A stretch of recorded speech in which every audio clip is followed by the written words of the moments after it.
Welcome to your post-daily news update. I am John Pollock along with Wai Ting. It is 12022. Hello, Wai. 12022. Okay. It depends on the way you format your dates, but all right. Yeah, I do it the proper way. Okay. All right. Cool. Happy. Well, welcome to the 20th of January, 2022. Yeah, I believe in Europe they do the day first and then the month, but Let me check. I'm not in Europe. okay. Yeah. Well, yeah. Happy Thursday, John. Wow. Is it a Week's happy just flown Thursday? by. You know what? I went to get a coffee, as I do before most of our shows. I came home. Dude, this thing is like lukewarm by the time I got home. Like 10 minutes walking. It's that cold out that it's not even like that hot anymore. It's what happens when we live in a fridge, of a country. A Yeah. fridge of a country. Yes. That's kind of Really. Canada. That's Canada We in a really don't nutshell. need fridges in the winter. I mean, just put everything in outside, I guess. It is frigid. Yes. It, You should start taking a thermos. You should be one of those guys, just carry a thermos with you to the store. on the stroller, we don't have one of those, and I've really thought of like getting one. A But it's thermos for your stroller, like a cup well, holder, it's like you when mean? you're out on the stroller, something to put like a thermos in. You don't want to be like using the stroller with one hand and then carrying this thing in the other hand. Yeah, cup holder for the stroller. Cup holder. That's what I'm looking for. Yeah. Okay. Yeah. We'll look into that. Okay. That's all we've got today. Huh. Tune into the wellness policy. What are you guys chatting about today? Quick, plug time Yeah, first. today on the wellness policy at 3 o'clock for all patrons, we are chatting about goal setting. And maybe a goal would be to get a cup holder for your stroller this year. But the concept of goal setting, how to choose goals, what happens when we don't meet our goals, I'm looking forward to the conversation. So we invite you all to join in. Or do you have? Don't spoil. Do you have personal goals or professional goals? Or we're going to get a mix from Wai. And do you have goals as we speak at this moment? Are you going to develop them in the next 2 hours? I actually don't. Yeah, I'll just say it right now. I don't. And maybe I'll kind of talk a bit about the reasons why. You Um, you are though, I think, a goal driven person. One of the mm, only time you've ever invited me to your house, I was like surveying the room that you're in right there, and you have like a whiteboard with like objectives. oh yeah, you're right. Yeah. Well, I haven't really updated it in a whole year, Was so that I was that a little too abrasive of myself to be scanning the room like that? not at all. No, not Okay. at all. I mean, it's Yeah. out there for people to see. But I mean, yeah, that was something I started last year. Haven't really updated it since, so maybe I'll give a bit of an update and It's good to maybe have. It's good to actually like physically write them out and then have like, instead of just keeping it in your head. I think when you write stuff out, it's like a small little thing that I think makes it more real, more tangible. yeah, we go through various periods of motivation, and maybe that's a bit of the topic of conversation that we'll have today. But thanks for the time to let me plug the show, John. Of course. 3 p.m. Eastern, live today with Jordan, the good man himself. Let's get into a bunch of news items here. First off, we want to send our best to Charles Ashenoff, a.k.a. Conan. There was a report coming out Wednesday that he had recently been hospitalized and going under heart surgery. Dave Meltzer confirmed this report on his site, noting that he had COVID-19 about a year ago. And this wasn't like a new case of the virus, but he had been experiencing chest pains and then was in the hospital for several days. Conan himself has not publicly commented on this. I would imagine perhaps on his podcast he will go into this. But someone did ask if he was okay, and Conan did respond with a double emoji. So that was a good sign from Conan, but hopefully he is doing well. It's obviously a serious type of surgery to be undergoing. Nothing puts the reader at ease more than emojis. I think it's a great form of communication to show the person's hopefully positive spirit. So Conan is somebody that we love in the wrestling community, and we certainly wish him the best. And sticking with MLW, the Von Erichs are off of Friday's Blood and Thunder show that is happening in Dallas. So obviously the Von Erichs were a big part of that for Dallas. They were going to be taking on a 5150 in a Texas Tornado match, but the brothers posting that they have tested positive for COVID. So they are off of that show. So yeah, that's it's unfortunate, but all companies likely dealing with these factors. But of course, the Von Erichs, that's a big reason MLW goes to Dallas is based off of that Von Erich lineage, that they have had success in that market because of that history. Yeah, really terrible. But again, it's part of the norm of any sort of performance art today. Card subject to change, and that's more true now than ever. So really unfortunate, but hopefully they can reschedule soon enough. Fightful Select reported earlier today, Sean Ross Sapp, noting that Sami Zayn has in fact re-signed with WWE. Pat LaPrade also confirming this and noting it was a multi-year deal that he has signed. We don't know the number attached to it, but with Sami Zayn, is this at all a surprise for you, Wade? Like, we always talk about Sami Zayn, that he is, I don't think anyone is holding their breath that he is going to escalate to a main event position, but he's in a very strong, dependent upon role. Not all that different than Kevin Owens, who also re-signed recently. For some reason, this one doesn't come as much of a surprise to me right now, compared to perhaps, maybe a few months ago. And I don't know if that's because Kevin Owens being there somehow in my mind makes me think, okay, Sami Zayn must also be associated, or the fact that Zayn continues to be used often. We could debate how well he's being used and whether or not he's being used to his potential as sort of your mid-card comedy act. Nonetheless, they clearly see a lot of value in him. I think Vince McMahon loves the man in the current role that he's in. And if I'm Sami Zayn, I'm also looking at my options right now, and AEW is suddenly very crowded.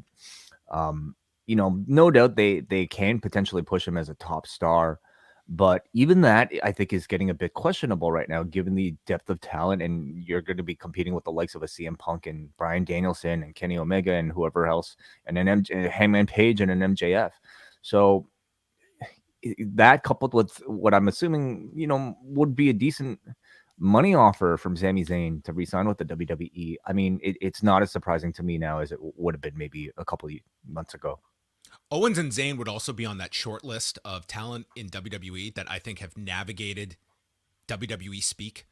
Like, their promos do have their own character, their own voices attached to them, and I cannot say that for too many performers. They're not the only two, but I think it's a real detrimental problem to the program when you have sort of this singular voice that so many of the performers are tied to, that Owens and Zayn, they are rare standouts in that regard. If those two can teach a class in the Performance Center about how to read WWE promos, or at least how to just, navigate the style of WWE promo production in order to obtain make it some sound latitude yourself. as well, that I think those two likely have. That might be part of it. I mean, maybe that's ultimately it. Can you earn a level of trust with the people in the back to be able to make a script your own? I'm not really sure, but yeah, you're right. These two have absolutely figured it out.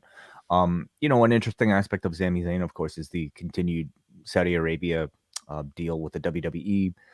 And do you see any of that changing? I mean, probably not. Well, I was curious about it with the Owens one, and not in the case of you have to do these shows. I don't think they would be putting that pressure on them. But when you're doing a contract renewal, like, that could be an opening for the company to say, listen, we are re-signing you. We have a lot of faith in you. These are big shows for us. How can we make this work? And whether that is a bridge either would be willing to cross. I mean, with Zayn, again, like, he has never really spoken openly about it, but it appeared that, it was not his option to go there. Whereas Kevin Owens, it seems that it is very much, it's an opening he could have if he so chooses. But with these new contracts, like, what was any of that dialogue even, did any of that take place with the performers of, in the case of Zayn and Owens, they probably would be different cases when it comes to Saudi Arabia. With Owens, it seems one that's more like, hey, would you be open to doing one of these shows? Can we make that happen? And maybe he's going to say, no, I don't want to do these shows and I'm not going to continue. WWE has abandoned the trademark for Gunther Stark. This was reported by PW Insider earlier today. They had applied for the trademark last week, and then it appears to have been abandoned. And we saw it on Tuesday. They omitted the last name, certainly a response to the controversy that erupted on Tuesday when this was made public. And do you just assume that this Walter character moves forward with Gunther? Is there any potential of the Gunther name getting a switch, or do you think this is going to be their compromise that they will go forward with Gunther, as all his WWE profiles have been updated on the site now? We have seen in the past, WWE, I think, respond to poor reaction to names. Like, I'm thinking about the Viking Express. Are they still the Viking? Wait, they're the Viking Warriors? The Raiders. Viking Raiders. Okay, yeah. But they were initially called the Viking Express. There might have been one or two other examples. Do they feel the amount of heat for Gunther? I'm thinking this is, more so the move. I'm thinking internally, hey, like, okay, we didn't realize that this was the name of a Nazi U-boat commander. We'll drop the trademark. We won't have a last name. We'll just call him Gunther, and nobody will know otherwise. And I think for the most part, they're right. Most of the casual audience will just hear. Most of the casual audience doesn't even know Walter. So they'll just instead, hear Gunther now and call him that instead of Walter. Not knowing the, unfortunate association with this other name, and they'll drop it. Does it mean that I guess it also kind of means, I don't know if they can you trademark a single name?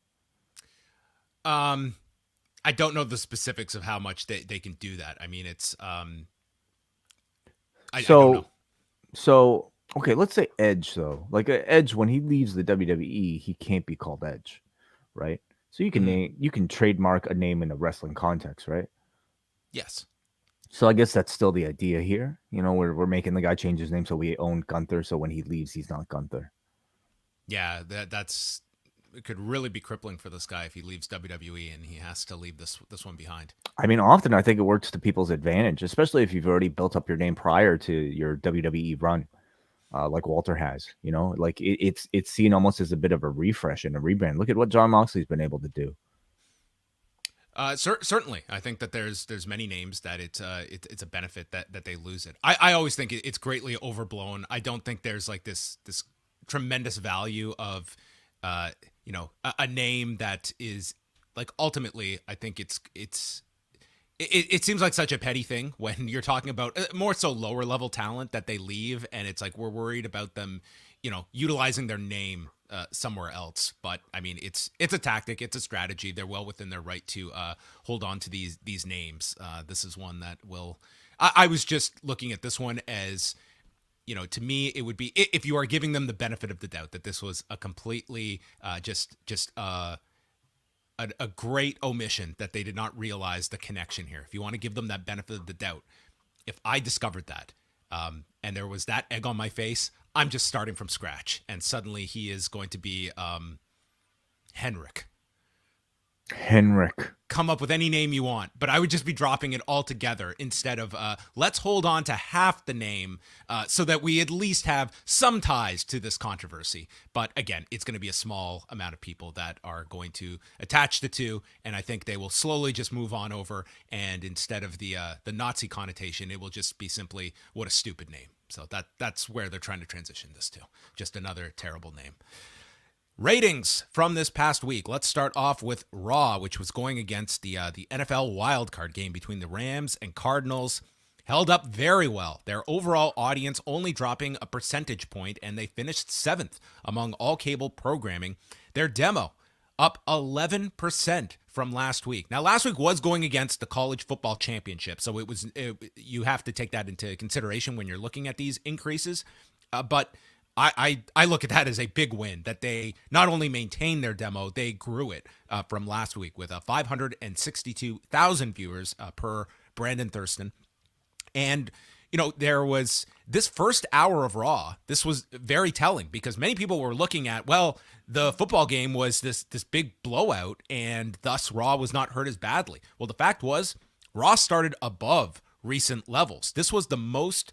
This first hour of Raw was higher than any hour of Raw in the month of December and all but 1 hour this year. So they got off to a very good start and actually fell 16% throughout the show. So as the game was more of a blowout, maybe that impacted the NFL number overall of people tuning out, but it did not help Raw. That the game was somewhat one-sided as it was progressing. But they it was a big third hour drop, but they stayed very steady for the first 2 hours of the show.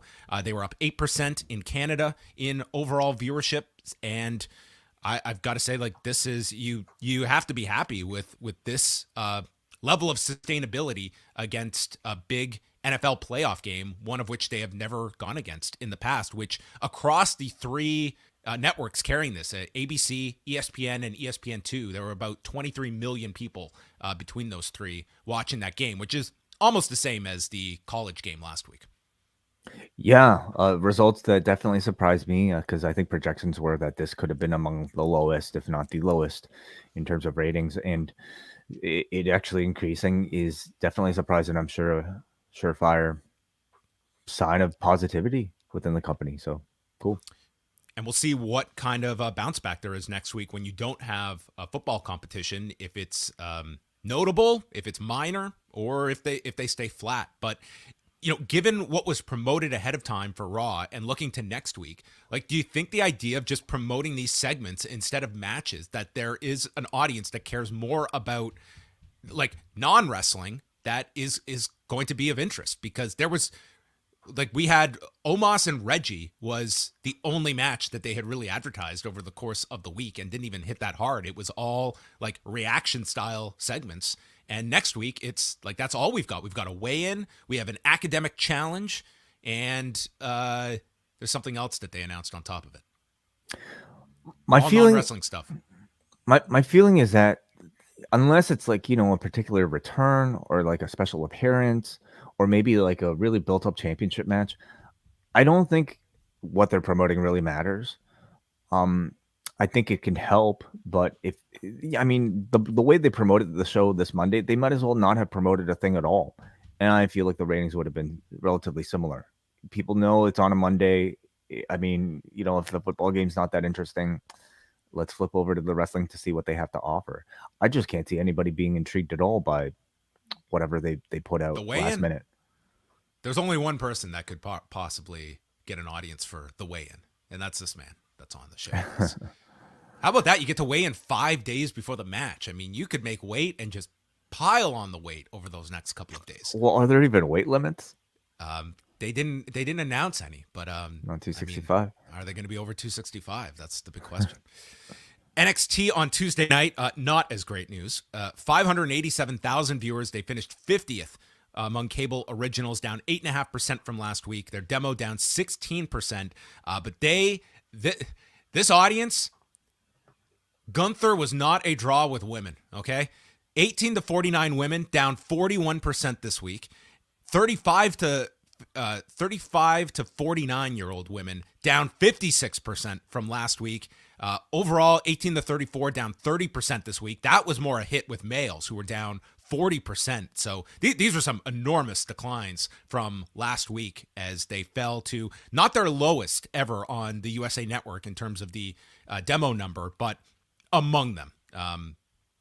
There were like 3 shows last year on USA that were just slightly below this audience of 149,000 in the demo. So I don't know, maybe because this and the funeral were what were promoted in advance. So maybe they'll give Gunther a chance, but Walter, it didn't seem brought in the women. I mean, not necessarily anything that's all that surprising, right? Like I do wonder if you take a cross section of Walter/Gunther fans out there, like what the percentile would be that would have heard of him from WXW, or who watches, like how many. I don't know. I don't want to make any presumptions, but he's a new name to NXT 2.0. But that's also not to say that anybody at NXT 2.0 right now is a draw or could be a draw. I think just more and more people are choosing to watch this one. Maybe he'll become the ladies' man, Gunther. That'll be his next character. Mm-hmm. I think this guy's gonna just go through the ringer of characters now that he is over here. We'll see. They'll run this Imperium thing for as long as they can, and then it'll time to give him some personality. Maybe a wig.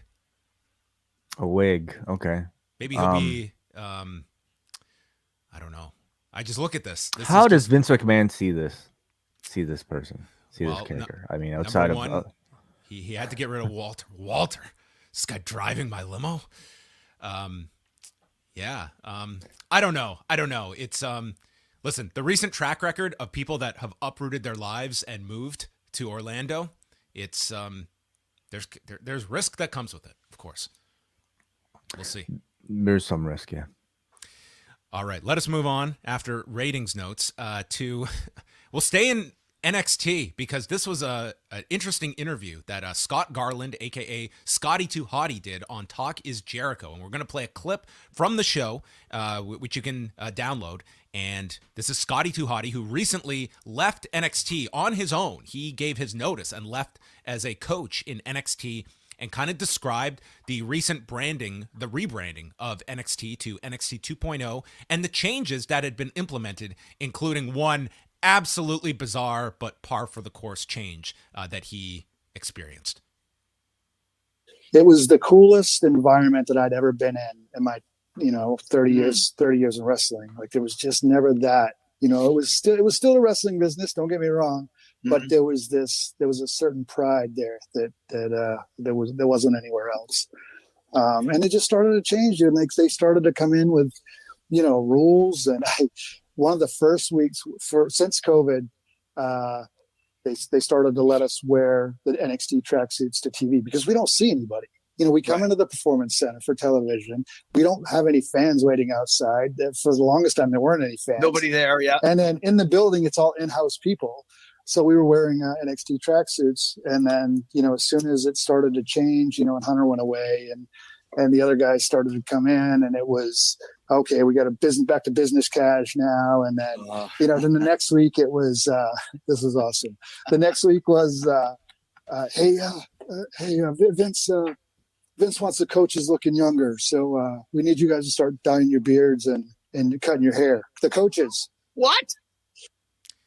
So the problem with NXT all this time was that the coaches, the off-screen coaches, people that are not front-facing on your television, they don't look young enough. So we have to have our coaches looking younger. That is peak insanity and completely believable. But I have a high threshold for when I hear these stories in WWE because it's just so bizarre on so many levels. That is one that to me is just, it still makes my my head spin. That is amazing. That the coaches have to look younger. I think I'm the same as you, John. Like, something like this doesn't faze me a whole lot now, but I mean, I think reading it as a headline, hearing it in isolation, and seeing the response to it does remind me that this is incredibly unusual for any other company that exists out there. Perhaps the directive is due to coaches appearing more on TV. Maybe, I don't know, but they've always appeared on TV. Maybe on show days, that's part of the hey, like, don't wear your tracksuits if you know you're going to be on air. I could understand that. But for the rest of the time when you're there actually coaching people, like, dye your hair. Like, they are hired to train these people. Like, can you think of, like, the trainers in wrestling history that would be a disqualifier, is the idea of how they look in a closed setting in the gyms, working with these talent. Who cares what they look like? God, and I mean, I hate to say it, but it kind of makes you think about, like, who they're keeping around right now. Are they hiring based, like, are they choosing who to keep around based on how they look as a coach? It's really silly to think about. I mean, I don't think we'll ever really hear the reasoning and justification for it. And clearly, something like Scotty Too Hotty didn't. You want coaches that are experienced. Like, that's kind of a big part of the job of being a coach, is your experience. And that typically means that you're going to be older. There's not going to be 20-year-old coaches that you are hiring that look great on TV that do not appear on TV. Dude, we're wasting our time trying to make sense of this because you can't make sense of it. It's all a part of this man's history of wanting to micromanage every single thing, crafting the perfect dream world that he has around himself, and at the same time, like, I think ruining a lot of people's hopes and dreams while they're doing it. It's completely unrealistic and completely unnecessary. And it's sad that, like, there aren't many jobs that are available unless you decide to work for somebody with these sort of fucked up rules. The bizarre world of WWE. Final note here is that Ring of Honor has announced the winner-take-all match for Supercard of Honor, pitting their two claimants to the ROH Championship, Jonathan Gresham and Bandido, will happen on Friday, April the 1st at the Curtis Culwell Center, just outside of Dallas. So there you go. You have your match for Supercard of Honor, which was the direction I think everyone saw this going in. Does it put a damper on any of the title defenses that these two are going to have in the weeks and months ahead? I don't think so. I think that at that level, you're looking at, a Jonathan Gresham match. I think you're as much intrigued about the matchup itself rather than him defending it because, yeah, you're right. He has the match with Santana scheduled for next month and they're both the GCW shows. Yeah, GCW. But I mean, I don't know how realistic any of us thought that, they would change the title anyway. But they can always do it if they care that much, bounce it back and forth and get it back onto either of these two beforehand. But you're right. I think at this level, audiences are really just looking for the great wrestling, and both of these guys they're doing a great job of keeping that title alive, and I think building this by just going on like great runs themselves throughout the indies. So this suddenly feels like a much bigger match than it was the first time around. All right. Anything else we've got? We've got a few super chats here from people in the room. So we want to, again, thank everybody for making the time to join us at 1:00 Eastern time every weekday at youtube.com/postwrestling. Those of you who want to get any questions in towards the end of the show can do so by sending a super chat of any amount. And we start off here with Charles League, who asks, do you know if Brandon Thurston will be covering the AHFO merger on this week's WrestleNomics?